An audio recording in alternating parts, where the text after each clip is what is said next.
Ladies and gentlemen, it's an honor to introduce the Chief Justice of the United States, John G. Roberts, Jr., who will administer the presidential oath of office. Everyone, please stand.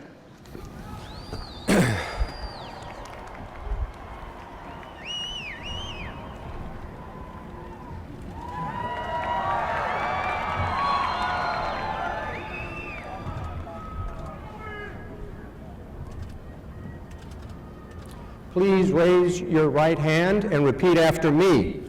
I, Donald John Trump, do solemnly swear I, Donald John Trump, do solemnly swear that I will faithfully execute that I will faithfully execute the office of President of the United States the office of President of the United States and will, to the best of my ability, to the best of my ability, preserve, protect, and defend preserve, protect, and defend the Constitution of the United States. the Constitution of the United States. So help me God. So help me God.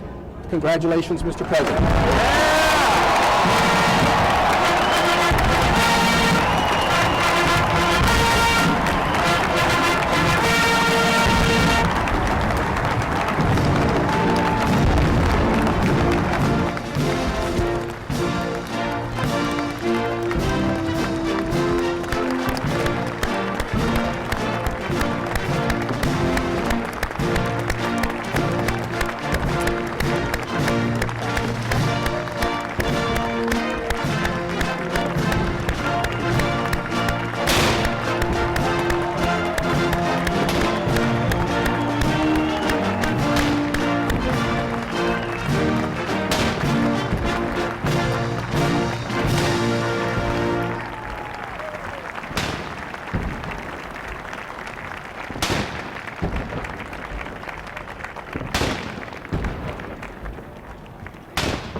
What a great honor to be able to introduce for the first time ever anywhere the 45th President of the United States of America, Donald J. Trump. Did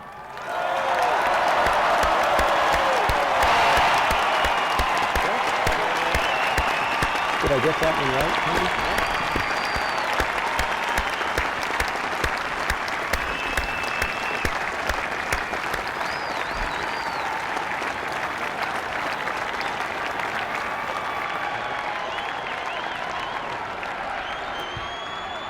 Chief Justice Roberts, President Carter, President Clinton, President Bush, President Obama, fellow Americans, and people of the world, thank you.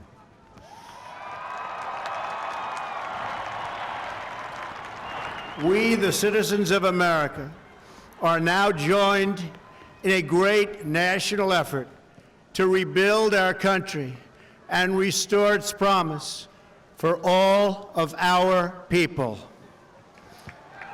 Together, we will determine the course of America and the world for many, many years to come. We will face challenges, we will confront hardships, but we will get the job done. Every 4 years, we gather on these steps to carry out the orderly and peaceful transfer of power.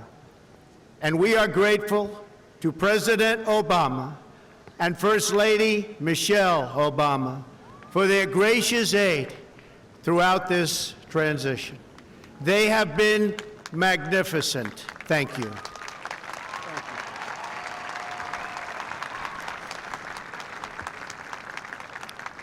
Today's ceremony, however, has very special meaning, because today we are not merely transferring power from one administration to another or from one party to another, but we are transferring power from Washington, D.C., and giving it back to you, the people.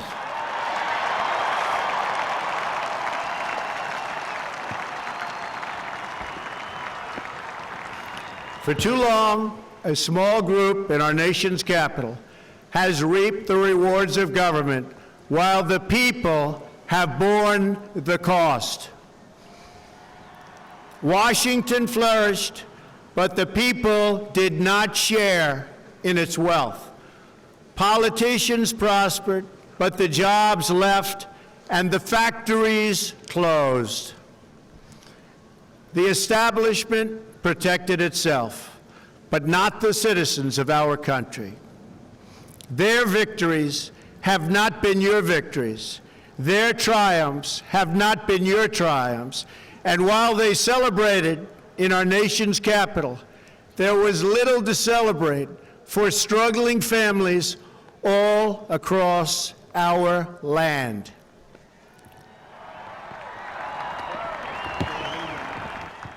That all changes starting right here and right now, because this moment is your moment. It belongs to you.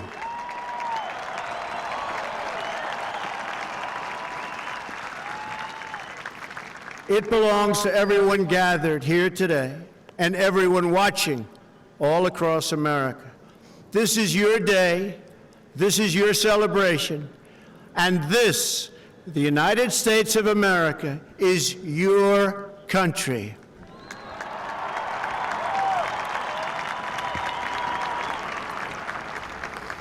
What truly matters is not which party controls our government, but whether our government is controlled by the people. January 20th, 2017 will be remembered as the day the people became the rulers of this nation again.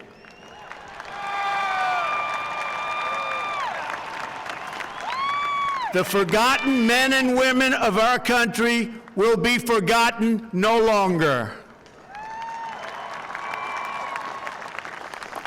Everyone is listening to you now. You came by the tens of millions to become part of a historic movement, the likes of which the world has never seen before. At the center of this movement is a crucial conviction that a nation exists to serve its citizens. Americans want great schools for their children, safe neighborhoods for their families, and good jobs for themselves. These are just and reasonable demands of righteous people and a righteous public.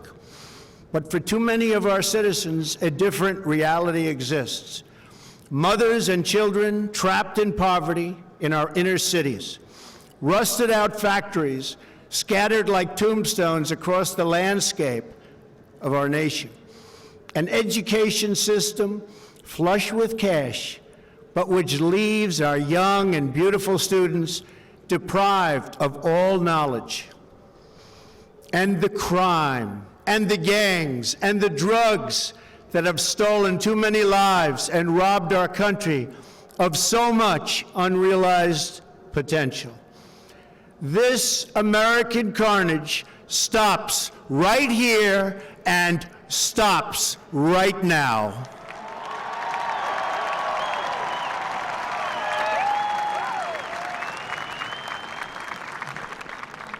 We are one nation, and their pain is our pain. Their dreams are our dreams, and their success will be our success. We share one heart, one home, and one glorious destiny. The oath of office I take today is an oath of allegiance to all Americans.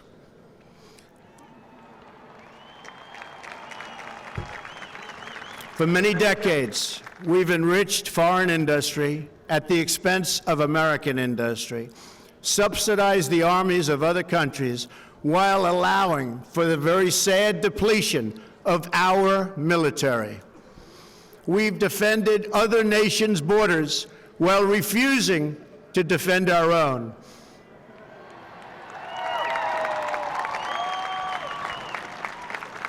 And spent trillions and trillions of dollars overseas while America's infrastructure has fallen into disrepair and decay.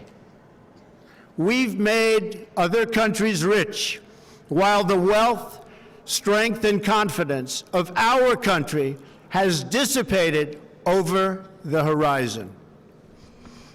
One by one, the factories shuttered and left our shores, with not even a thought about the millions and millions of American workers that were left behind. The wealth of our middle class has been ripped from their homes and then redistributed all across the world. But that is the past, and now we are looking only to the future.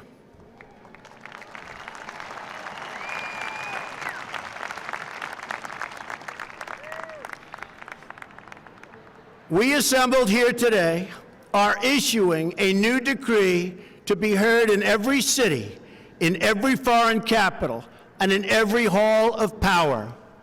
From this day forward, a new vision will govern our land.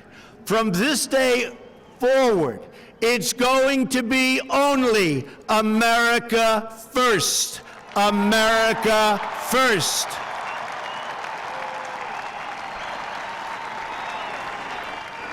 Every decision on trade, on taxes, on immigration, on foreign affairs will be made to benefit American workers and American families.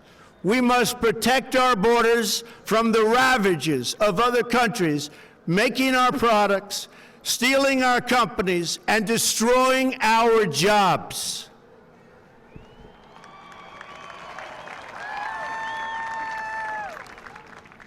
Protection will lead to great prosperity and strength.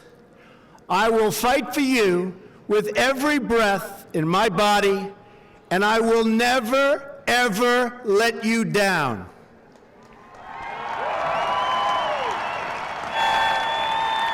America will start winning again, winning like never before. We will bring back our jobs. We will bring back our borders. We will bring back our wealth. And we will bring back our dreams.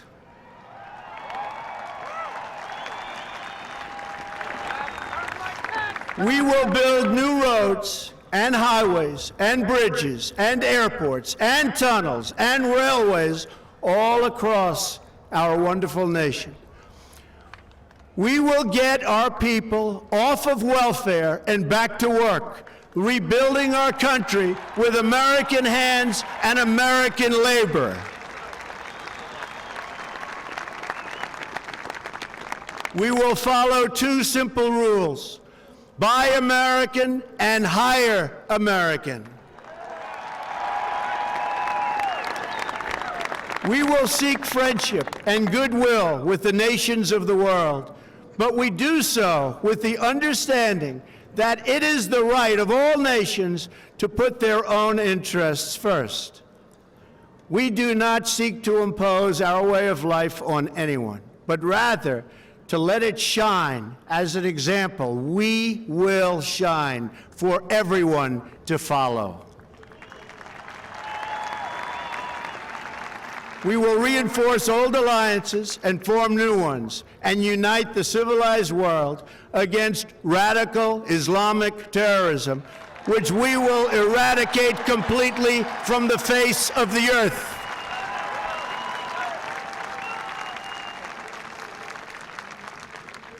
At the bedrock of our politics will be a total allegiance to the United States of America. And through our loyalty to our country, we will rediscover our loyalty to each other. When you open your heart to patriotism, there is no room for prejudice.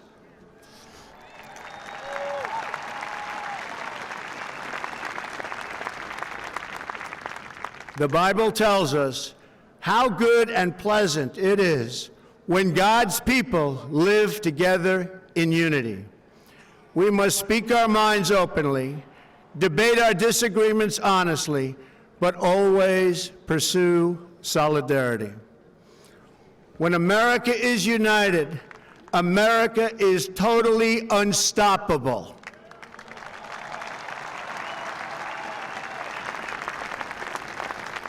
There should be no fear. We are protected, and we will always be protected. We will be protected by the great men and women of our military and law enforcement. And most importantly, we will be protected by God.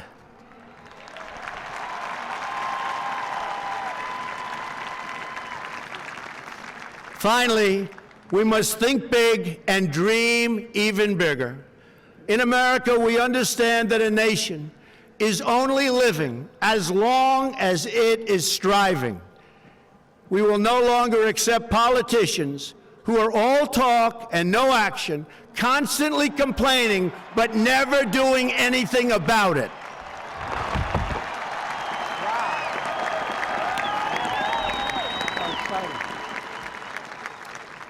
The time for empty talk is over. Now arrives the hour of action.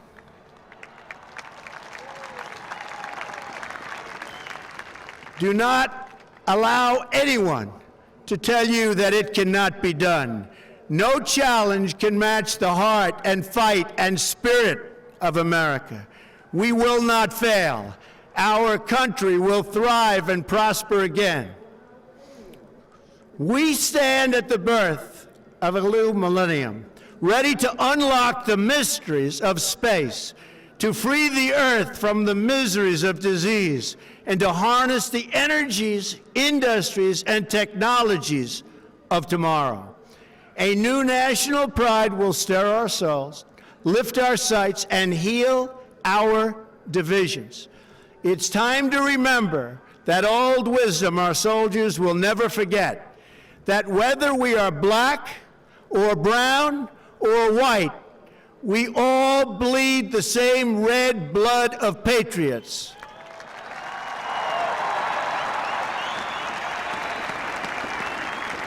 We all enjoy the same glorious freedoms, and we all salute the same great American flag.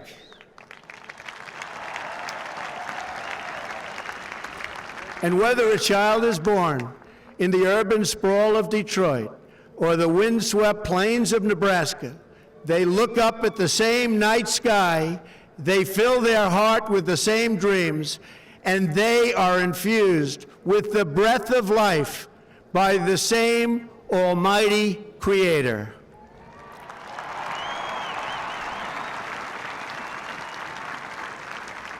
So to all Americans, in every city, near and far, small and large, from mountain to mountain, from ocean to ocean, hear these words: you will never be ignored again.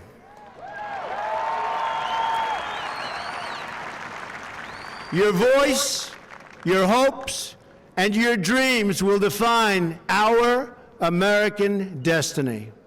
And your courage and goodness and love will forever guide us along the way. Together, we will make America strong again. We will make America wealthy again. We will make America proud again.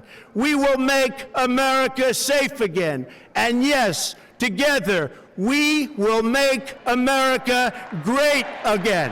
Thank you, God bless you, and God bless America. Thank you. God bless America.